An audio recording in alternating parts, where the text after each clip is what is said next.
Hey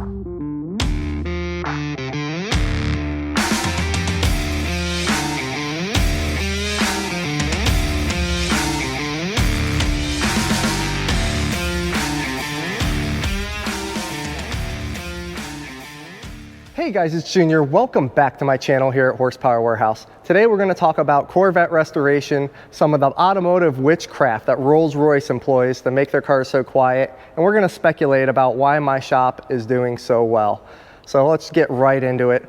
First and foremost, you can see I have this bad boy here, but what makes this car so expensive? Well, it's super quiet. Everything is very muted in terms of road noise, vibrations, so on and so forth. I want to talk about a little bit of hidden technology that you don't necessarily see when you're buying one of these cars, that contributes to why a Rolls-Royce is so quiet. So first and foremost, let's get into that. As we make our way to the shop, you can see the new Ghia that just showed up. You can see my V-dub. I did the auto stick video last week. We have our Benchmark Survivor car prepped and ready for auction. Upcoming Mecum Indy, so that car is going to be going through. It's going to be super cool. I'm very, very curious about what that car brings. But here are a set of Rolls-Royce tires, okay? And you can see we have rears, fronts. These are actually for a Phantom. They aren't for the Rolly that's sitting over there. It's for another one. But these tires, you can see on the inside of that, this has self-sealing technology. So basically, if you get a nail through it, you pull the nail back out, this is like a self-vulcanizing compound. It basically just self-heals. Really, really awesome technology going on here. But this tire exhibits what I'm talking about. You can see the self-vulcanizing fluid, I guess is what it's called, the healing technology in it, but you can also see the foam. So this one has what's called Seal and Silent. And a lot of Rolls-Royce, the bigger boys, especially the non-speed version or non-sporty Rolls or Bentley, employ this technology. Really, really cuts down on road noise. So there's a lot of hidden things going on in Rolly that you don't necessarily think contributes to it being so quiet, but 100%. The noise reduction in this tire versus a standard tire is something like 9 decibels, which is a lot. It is a considerable amount of road noise that's reduced just by employing that tire technology. And Rolls-Royce has 100 tricks just like that all contribute to making it a better vehicle. So I'm curious, comment down below if you guys knew about this noise isolating technology. Comment down below. I don't think very many people are aware of it. I know I wasn't, so. Oh, and by the way, please hold the comments with the hands. I promise you guys, I just scrubbed them before this video. That's as clean as they get.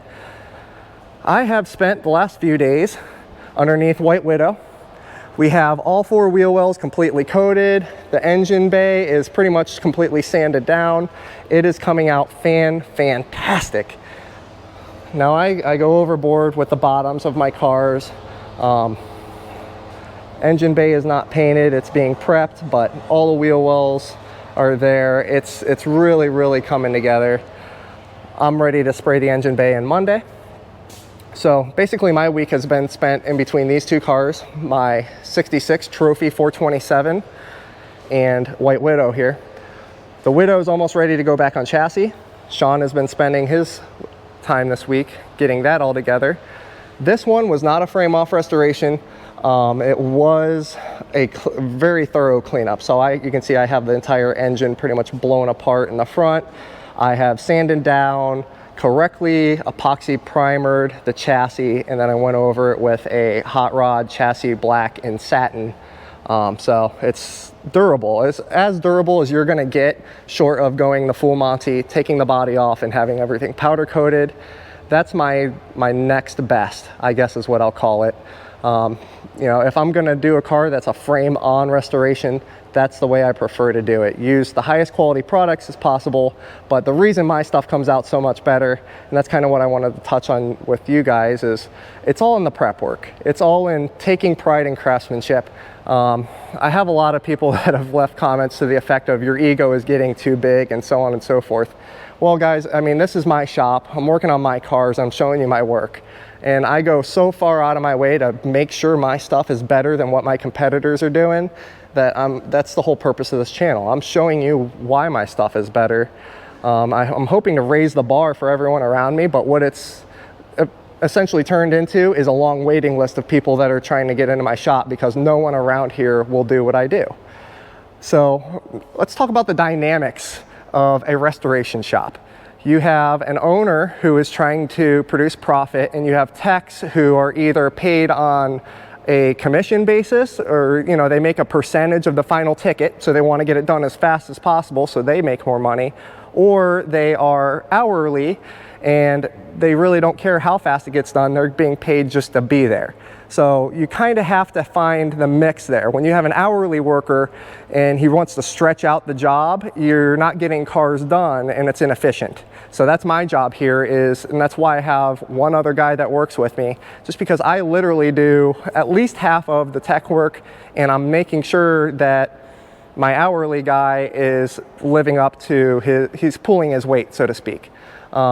Sean, my dude, he's killing it right now. He absolutely jumped in it with me. He didn't know Corvettes quite like I do, but with my instruction, we're absolutely killing it. We're getting done what 5 guys usually get done in a standard shop. So that's why I'm so proud of what we're doing here. I realize that there's not very many shops out there that are tackling what I'm tackling with just 2 guys.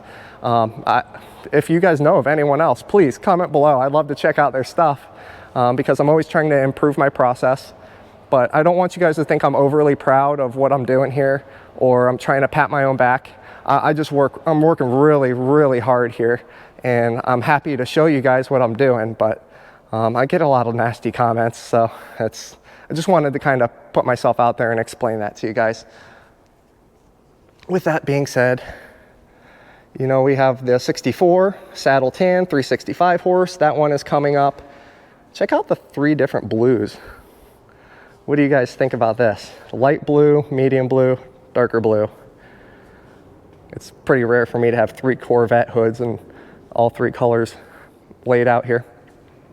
Frame off, 65. Still kind of, it's definitely coming together. I haven't spent a whole lot of time on it this week, just being candid and honest with you guys. I got to balance what I do.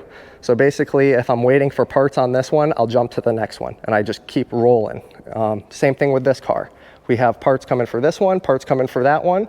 So I spent my efforts on those 2 cars, and Sean spent his effort on the White Widow chassis and my 59. You can see the Art Morrison 4-link is underneath it. The tires are underneath the car. So that has made significant progress this week. You can see our White Widow chassis is looking fantastic. There's the fully rebuilt engine from Steve Keach, painted, completely rebuilt. What was I gonna say? Borg Warner. It's not a Muncie, it's a Borg.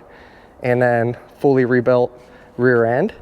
So, all the major components have already been done here as far as the rolling chassis. It's just basically assembly at this point.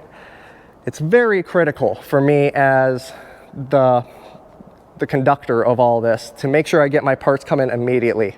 Right now, I am waiting on my flywheel for this motor. I ordered the flywheel the day I got the deposit on this car.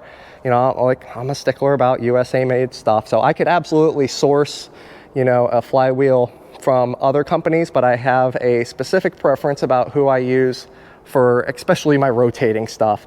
We're waiting for the flywheel from the company I always deal with.